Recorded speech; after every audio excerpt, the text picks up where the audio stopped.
What is up, guys? This is Linthio coming at you with a updated deck profile of my Spirit Herald deck profile with Saffira, of course. So this is just an updated deck profile, pretty standard, of just the set, well, the deck, how it looks after the set of Duelist Alliance. So we'll get straight into it.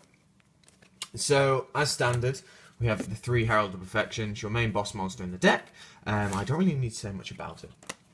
Then we have the 1 copy of Saffira. I only play 1 because anymore you've already got 4 rituals in the deck, and Herald is the main point of the deck. There's no point jumping around trying to find more gimmicks and trying to summon as many rituals from the deck as you can. Herald is the main win condition of the deck, and you want to get it out as quickly as you can. This is just more of a supporting card. This is just an extra boss.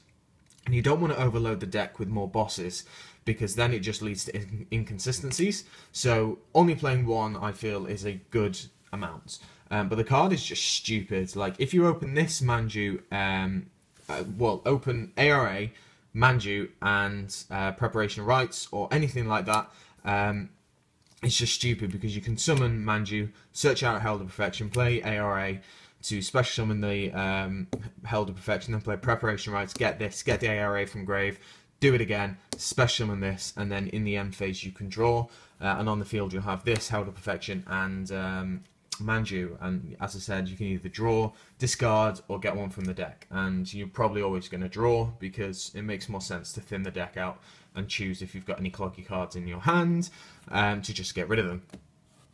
And by cloggy I mean non-fairies. Then we have the 3 Manju, your main searcher, and just overall amazing cards, so you must play 3 of them. We now play 3 Megami. Because we have 4 rituals, we need to up the ante with the normal monsters. With 2, I just kept seeing them so early, because you want to keep one, you want to keep them in the deck late game as well, because of having so many rituals now. I know you can put them back in the deck with Gem Knight Pearl, but Emerald, sorry, not Pearl, Emerald. But the fact is that the amount of times I have unfortunately drawn 2 in my opening hands, and then I can't make any plays, I have to wait, is unfortunately just a little bit annoying. So putting it up to 3 isn't actually as bad as you might think. Yes, you will see it a little bit more often, but the chances are you're going to be ritual summoning more than you're seeing them. Then going into some more boss monsters, we have 3 Christia. Christia's just a boss. Use it, at worst case scenario, it's a monster reborn with Soul Charge, and it's just so good, because you can also make larval chain plays. You can ditch this, then Soul Charge, so it is really, really nice. Going into 10 card Spirit Engine, we have Aratama, one of your main Spirit searchers. We then have Nikotama, your main combo piece with the normal summon and also the drawing. You can do some nice loops with Izami. Speaking of which, 2 Izami. I play 2 because just for the sole purpose of you can ditch this. If, for example, you have this in hand and this in grave, you can summon Izami, ditch this, add the other one back, and draw, because you've got a Spirit on the field. So there are some nice plays with that, especially when you've got a little less card advantage, and you do have Herald out, so it's just nice to sit back, gain some resources, and go from there.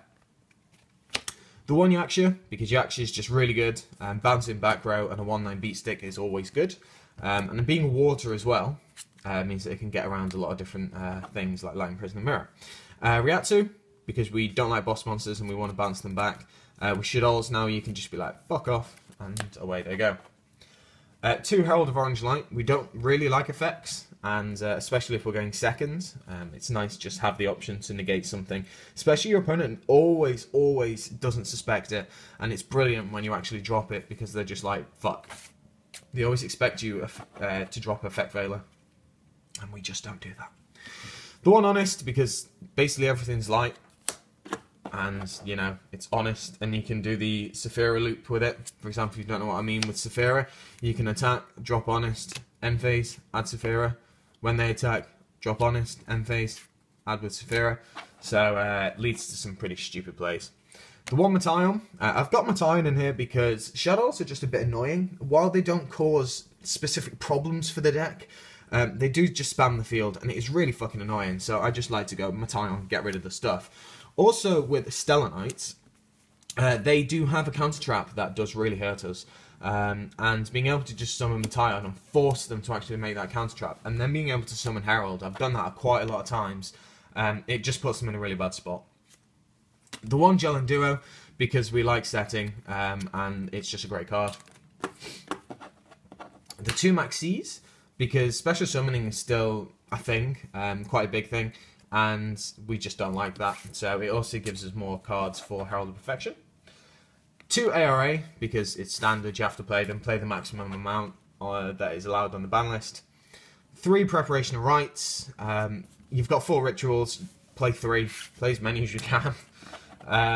2 Soul Charge, because, as I said earlier, it's a simple monster born with Christia, but you can also make different plays. I know you can't get spirits back, people keep telling me that, and I'm like, I realise that, but it's not why it's in here. It's here for Christia, it's here for rank 4 plays, it's also here for rank 6 plays.